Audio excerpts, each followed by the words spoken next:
I'm really, really excited to be here today because I'm about to show you some stuff that's just ready to come out of the lab, literally. And I'm really glad that you guys are going to be amongst the first to be able to see it in person because I really, really think this is going to really change the way we interact with machines from this point on. Now, this is a rear projected drafting table. It's about 36 inches wide, and it's equipped with a multi-touch sensor. Now, normal touch sensors that you see, like on your kiosk or interactive whiteboards, can only register kind of one point of contact at a time. This thing allows you to have multiple points at the same time. I can use both my hands. I can use coordinating options. I can just go right up and use all 10 fingers if I wanted to. Go like that. Now, multi-touch sensing isn't completely new. I mean, people like Bill Buxton have been playing around with it in the 80s. However, the approach I developed here is actually high resolution, low cost, and probably most importantly, very scalable. So the technology, isn't the most exciting thing here right now, other than probably its newfound accessibility. What's really interesting here is kind of what you can do with it, and the kind of interfaces you can build on top of it. So let's see. So, for instance, we have a lava lamp application here. Now you can see, I can use both of my hands to kind of squeeze together and put blobs together. I can inject heat into the system here, or I can pull it apart with two of my fingers. It's completely intuitive. There's no instruction manual. The interface just kind of disappears. This started out as kind of a screensaver app that one of the PhD students in our lab, Ilya Rosenberg, made. But I think its true identity comes out here. Now, what's great about a multi-touch sensor is that, I could be doing this with as many fingers here. But of course, multi-touch also inherently means multi-user. So Chris could be out here and interacting with another part of lava while I kind of play around with it here. You can imagine a new kind of sculpting tool where I'm kind of warming something up, kind of making it malleable, and then kind of letting it cool down and solidifying in a certain state.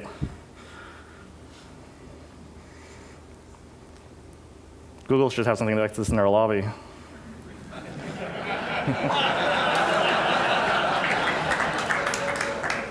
I'll show you something a little more of a concrete example here as this thing loads. Now, this is a photographer's lightbox application. Again, I can use both of my hands to kind of interact and move photos around. But what's even cooler is that if I have two fingers, I can actually grab a photo and then stretch it out like that really easily. I can pan, zoom, and rotate it effortlessly. I can do that grossly with both of my hands, or if I can do it just with two fingers on each of my hands together. If I grab the canvas, I can kind of do the same thing, stretch it out. I can do it simultaneously where I'm holding this down and gripping on another one, stretching this out like this. Again, the interface just disappears here. There's no manual. This is exactly what you kind of expect, especially if you haven't interacted with a computer before. Now, when you have initiatives like the $100 laptop, I kind of cringe at the idea that we're going to introduce a whole new generation of people to computing with kind of this standard mouse and Windows pointer interface. This is something that I think is really the way we should be interacting with machines from this point on. That's great.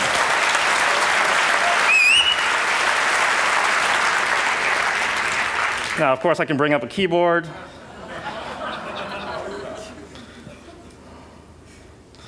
And I can bring that around, put that there. Now, obviously, this is kind of a scanning keyboard, but of course, I can rescale it to make it work well for my hands. And that's really important because there's no reason in this day and age that we should be conforming to a physical device. I mean, that leads to bad things like RSI. I mean, we have so much technology nowadays that these interfaces should start conforming to us. I mean, there's so little applied now to actually improving the way we interact with interface from this point on. This keyboard is probably actually really the wrong direction to go. You can imagine in the future, as we develop this kind of technology, a keyboard that kind of automatically drifts as your hand kind of moves away and kind of really intelligently anticipates which key you're trying to stroke with your hands. So, again, isn't this great?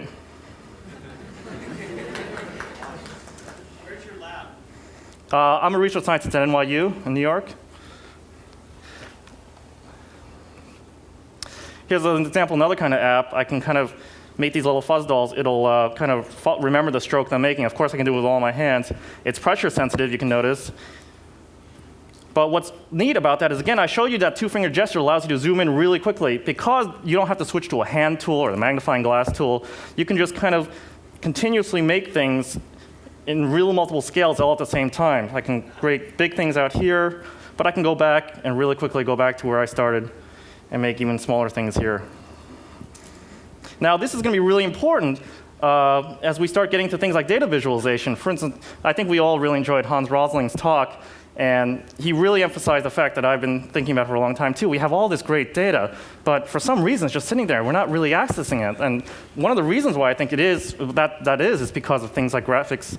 It will be helped by things like graphics and visualization and InfluVis tools, but I also think a big part of it is going to be starting to be able to have better interfaces to be able to drill down into this kind of data while still thinking about the big picture here. Let me show you another app here. This is something called Whirlwind. It's done by NASA. Now, it's we've all seen Google Earth. This is kind of an open source version of that. There are plugins to be able to load in different data sets that NASA's collected over the years. But as you can see, I can use the same two-finger gestures to kind of go down and go in really seamlessly. There's no interface again. It really allows anybody to kind of go in and just does what you kind of expect, you know. Again, there's just no interface here. The interface just kind of disappears. I can switch to different data views. That's what's neat about this app here. There you go. NASA's really cool. They have these hyperspectral images that are kind of false colored, so it's really good for determining vegetative views. Now let's go back to this. Whoops. Now the great thing about mapping applications, it's not really kind of 2D, it's kind of 3D. So again, with a multi-point interface, you can kind of do a gesture like this.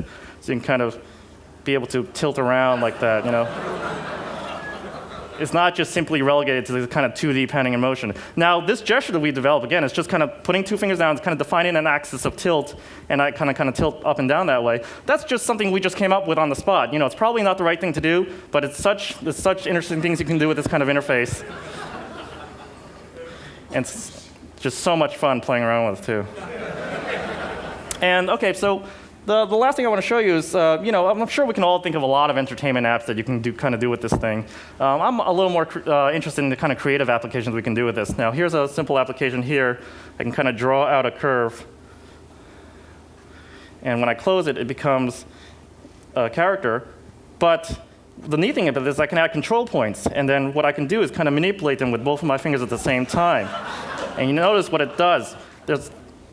It's kind of a puppeteering thing where I can use as many fingers as I have to kind of draw and make.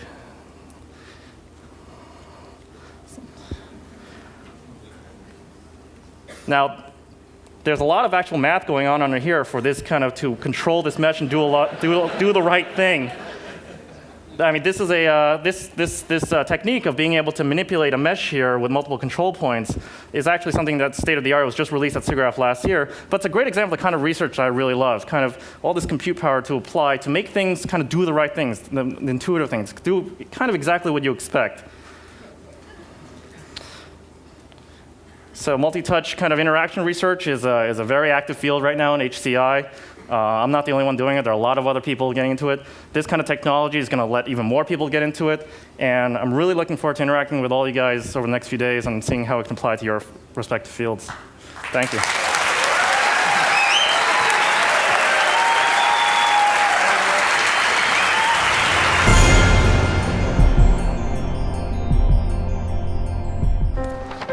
What if great ideas weren't cherished?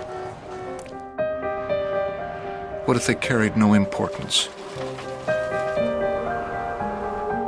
or held no value?